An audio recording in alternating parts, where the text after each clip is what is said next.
আসসালামু আলাইকুম। আশা করি সবাই আপনারা ভালো আছেন। আলহামদুলিল্লাহ আমি অনেক অনেক ভালো আছি। তো মাশাআল্লাহ বৃষ্টির পরে দেখেন গাছ কত সুন্দর লাগে।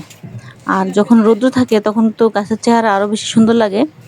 তো সবকিছুরই যেমন ভালো দিক আছে তেমন খারাপ দিকও আছে। তো আলহামদুলিল্লাহ আজকে ভিডিওটা একটু দেরি করে শুরু করলাম। আজকে শুক্রবার। তো আজকে এখন বেলা প্রায় 11টা বাজে। তো আজকের দিনটা কিন্তু মোটামুটি আলহামদুলিল্লাহ এই পর্যন্ত ভালো আছে। খুব সুন্দর রৌদ্র। তো রৌদ্রের মধ্যে ভিডিও করলে একটা সমস্যা হয় কি, প্রচন্ড গরম, ঠিকমতো ভিডিও করা যায় না। আর মোবাইলও প্রচন্ড গরম হয়ে যায়, মানে খুব কষ্ট হয় ভিডিওটা করতে। আর খুব ভোরে ভিডিও করলে একটু শান্তিমতো ভিডিও করা যায়। আর তখন দেখা যায় আলোটা একটু কম থাকে, হয়তো বা গাছগুলি দেখতে একটু অন্যরকম লাগে। আর রৌদ্রের মধ্যে করলে তখন দেখা যায় বাগানটা খুব উজ্জ্বল মনে হয়, খুব সুন্দর মনে হয়। তো যাই হোক আজকে থাম্বনেলে দেখে তো বুঝিয়ে গেছেন যে আজকে কি নিয়ে আলোচনা করব। তো আমাদের জাতের যাদের পুরানো মাটি আছে, এমন মাটি আছে যে সেটার মধ্যে কোনো সার নাই, কোনো কিছু নাই। কিন্তু আপনার বাগানে অনেক মাটি এরকম জমা আছে। তো দেখা যায় কি এক মাটিতে বারে গাছ লাগাতে মাটির উর্বরতা কিন্তু অনেকটাই কমে যায়। তো সেই মাটিগুলি আমরা কিভাবে আবার সুন্দর করে উর্বর মাটিতে পরিণত করব, তো সেটাই আজকে আমি আমার মাটি আমি যেহেতু রেডি করব, তাই আপনাদের সাথেও শেয়ার করব। তো যারা ভিডিওটা দেখবেন আশা করি সম্পূর্ণ ভিডিওটা দেখবেন। আর দেখে যদি আপুর ভিডিওটা ভালো লাগে তাহলে সবাই লাইক কমেন্ট শেয়ার করে পাশে থাকবেন। আমার নতুন বন্ধু যারা আছেন চ্যানেলটা সাবস্ক্রাইব করে দিবেন, যারা করছেন তাদেরকে অসংখ্য ধন্যবাদ। আর আমার একটা ফেসবুক পেজও আছে, মাই ড্রিম গার্ডেন। তো এই ভিডিওর কমেন্টস বক্সে আমি লিঙ্কে দিয়ে দেবো। তো লিঙ্কটা দেখে আপনারা সেখানে গিয়ে ফলো করে দিবেন যদি ভালো লাগে। আর আরেকটা ব্যাপার, অনেকেই বীজের জন্য বারে প্রশ্ন মানে বলতেছেন, অনেক আপুরা বলতেছেন, অনেক দূর দূরান্ত থেকে বলতেছেন। এক আপু সিলেট থেকে, এক আপু খুলনা থেকে, আরেকজন হ্যাঁ অবশ্য আমার ঢাকার কাছেই মিরপুর, এরকম আরও অনেকেই আছেন। তো আমি সেরকমভাবে কাউকে এখনো বীজ দেই নেই। তো যেহেতু আমার বাগানের ধুন্দুল, চিচিঙ্গা, বরবটি দেখে আপনাদের ভালো লাগছে, আপনারা বীজের জন্য বলতেছেন। তো ইনশাল্লাহ বীজ যদি পাকে আমি চেষ্টা করব আপনাদের সাথে শেয়ার করার জন্য। কারণ আমি এখন পর্যন্ত বীজ কোনোদিন তো সেল করি নাই, আমি তো জানি না। তো যাই হোক যদি আমার বীজগুলি রেডি হয়ে যায় তো তখন আপনাদেরকে ইনশাল্লাহ ইনফর্ম করব। ভিডিওর সাথে থাকবেন, সবসময় কন্টিনিউ ভিডিও দেখবেন, তাহলেই তো বুঝতে পারবেন যে কখন বীজগুলা পাকে। আর আরেকটা জিনিস, এই ভিডিও আমি লিঙ্কে ভিডিওতে যেহেতু আমি লিঙ্ক দিয়ে দেবো আমার ফেসবুক পেজের। তো আপনারা সবাই ফেসবুক পেজটা ফলো করে তো সেখানে আপনারা মেসেঞ্জারে মেসেজ করবেন। তো যারা আগে মেসেজ করবেন তাদের বীজগুলো আর কি আগে ডেলিভারি যদি দিতে পারি, আগে ডেলিভারি দেওয়ার চেষ্টা করব। কারণ অনেকেই তো চাইতেছেন, আর আমার তো বীজ যতটুকু রাখি যদি তার মধ্যে যে আগে করবে তাকে তো আগে দিতে হবে। তো যাই হোক মাটি রেডি করার আগে কিছু হারভেস্টিং ছোটোখাটো একটু করে নিই। এই যে এখানে কিছু মালবেরি পাকছে, তো আরও কিছু মালবেরি ছিল, হয়তো বা পাখি খেয়ে ফেলছে। তো যাই হোক যার ইচ্ছা আছে সেই খাবে। তো আজকে একটু যেগুলো একটু কম পাকছে সেগুলো আজকে উঠিয়ে নেব। তো দেখা যায় যে একেবারে পুরো কালো হলে তো সেটা একটু মিষ্টি বেশি লাগে।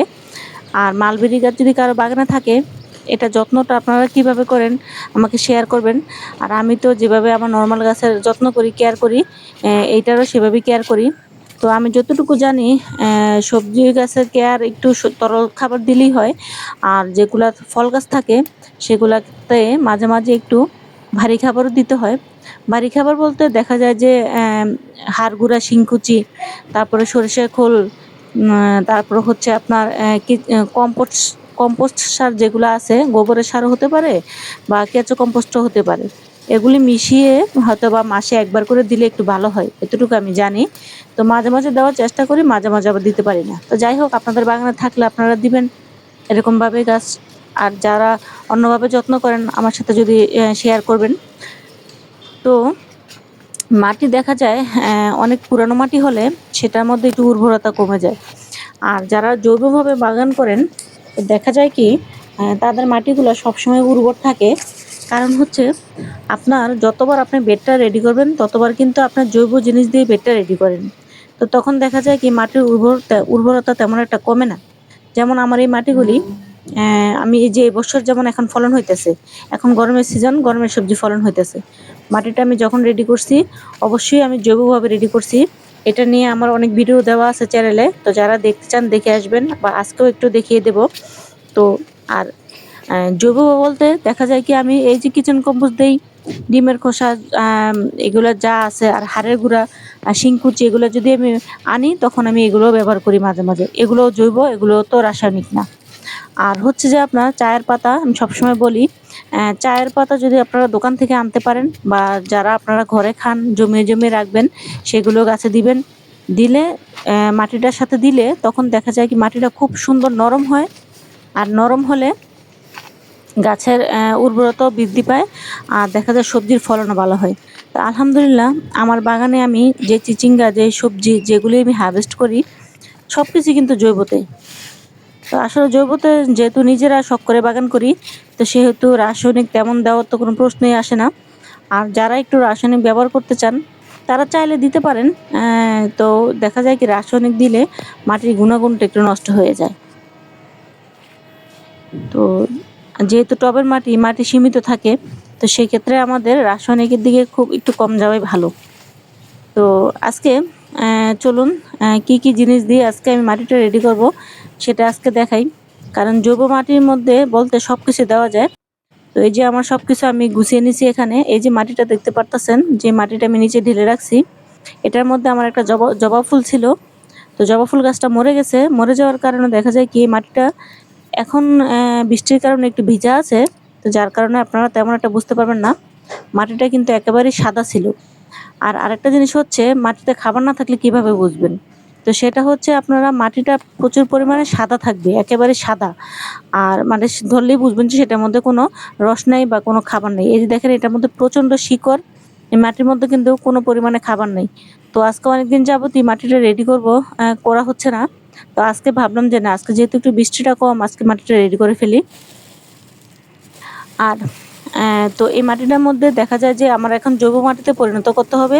যেহেতু এটার মধ্যে কোনো সার নাই, আমাকে কিন্তু যেই খাবারগুলি দিলে এই মাটিটা খুব সুন্দর করে রেডি হবে, সেটাই আমাকে এটার মধ্যে ব্যবহার করতে হবে। তো এই যে প্রথমে আমি দিয়ে দিলাম এখানে চায়ের পাতা। কারণ চায়ের পাতা গাছে খুব সুন্দর মাটি নরম করে। আপনার নারিকেলের যে ইয়ে থাকে, কি বলে এটারে, ছোবা, যেটা আমরা কোকোপিট হিসেবে চিনি। তো কোকোপিট দিলে যে যেমন মাটিটা নরম করে, তো এরকম চায়ের পাতা দিলেও কিন্তু মাটিটা খুব সুন্দর নরম করে, মাটিটা কিন্তু অনেক উর্বর হয়। আর এই যে দেখতেছেন, এখানেও কিন্তু আমি অনেকদিন আগে সবজির খোসা দিয়ে এতটুকু মাটি আমি রেডি করে রাখছিলাম।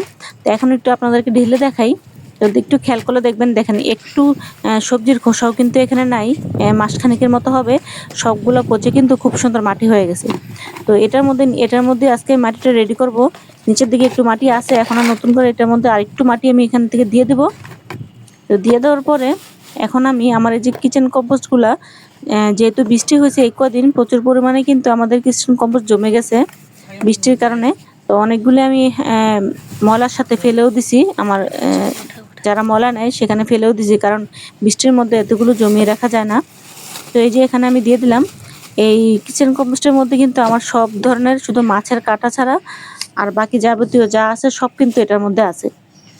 তো আপনারা চাইলে এটা সরাসরি গাছও অ্যাপ্লাই করতে পারেন। সরাসরি বলতে, গাছের গোড়ায় একটু গর্ত করে সেখানে মাটির নিচে দিয়ে, উপরে দিয়ে মাটি চাপা দিয়ে দিবেন।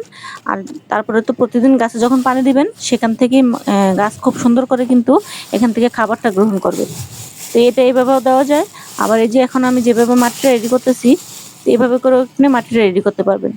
আর এই মাটিটা রেডি করার বেশি না, 5 থেকে 6 দিন বা 1 সপ্তাহ পরে আপনারা কিন্তু এখানে গাছ লাগাতে পারবেন। আশা করি তেমন কোনো অসুবিধা হবে না, কারণ আমি এভাবে করে অনেক বেড রেডি করছি। রেডি করে আমি কিন্তু সাথে সাথে অনেক গাছ লাগিয়েছি। তো যাই হোক, আমার যেহেতু আজকে কিচেন কম্পোস্টটা একটু বেশি, সবজির খোসাগুলি, তো আমি এখানে 2 লেয়ারে এখানে আমি সবজির খোসাগুলি দিয়ে দেব। কীভাবে দিতেছি সেটা তো আপনারা দেখতেছেন। তো আশা করি যারা সবসময় বাগান করে তারা আসলে এই জিনিসগুলো জানে। আর এগুলোতে আমি মাটি রেডি করে ফলন কেমন পাই, আমি কি উপকার পাইতেছি, সেটা তো আপনারা যারা সবসময় বাগান আমার দেখেন, ভিডিও দেখেন, তারা তো জানেন। যত ফলন হয় আমার কিন্তু এখান থেকেই কিন্তু এই ফলনগুলা হয়। আর এই তো ডেইলি একটু একটু করে আমি যে কেয়ারগুলা করি, একটু গাছে পানি দিই ঠিক মতো, একটু সপ্তাহে 1 বার বা 2 বার করে একটু খাবার দিই। আর যখন বৃষ্টি হয় তখন তো কোনো খাবার দেওয়ার প্রয়োজন হয় না। কারণ বৃষ্টির পানিতে প্রচুর পরিমাণে ভিটামিন থাকে, গাছের জন্য উপকারী যা যা দরকার। তো গাছ কিন্তু তখন এমনিতেই খুব সুন্দর থাকে। আর এখন যেহেতু রৌদ্র উঠছে, এখন আমাদের গাছে অবশ্যই পানি দিতে হবে, একটু এই সুযোগে একটু গাছে খাবার দিয়ে নিতে হবে। 2 দিন আগে আপনাদের ভিডিওতে আমি দেখাইছি যে বৃষ্টিটা থামার পরে আমাদের কি কাজটা করতে হবে। বৃষ্টি থামার পরে আমাদের গাছের মধ্যে কিন্তু একটু করে খাবার দিতে হবে। এই খাবারটা দিলে তখন গাছটা কিন্তু একটু জোর পাবে বা একটু গাছটা একটু ভালো হবে। তো যাই হোক, এই যে দেখালাম যে কিভাবে আপনারা মাটিটা রেডি করবেন। আশা করি যারা এইভাবে মাটি রেডি করবেন তাদের বাগানেও খুব সুন্দর ফলন হবে। যারা এখনো মাটি রেডি করতে পারেন না, তারা এইভাবে করে মাটিটা একবার রেডি করে দেখেন, এখানে কিন্তু খুব সুন্দর ফলন পাবেন। আর সবচেয়ে বড় প্রমাণ তো আমি নিজে, এই সামান্য একটু কাজ করে বা সামান্য এত সুন্দরভাবে মাটি রেডি করে কোনো খরচ ছাড়া আমি যদি আমার বাগান থেকে ফলন পাই, আপনারাও কেন পাবেন না ভাই? আপনারাও পাবেন। আপনারাও এইভাবে করে মাটিটা রেডি করেন। কত আপুর কত কমেন্টস দেখি, আপুরা অনেক সময় নিরাশ হয়ে যায়।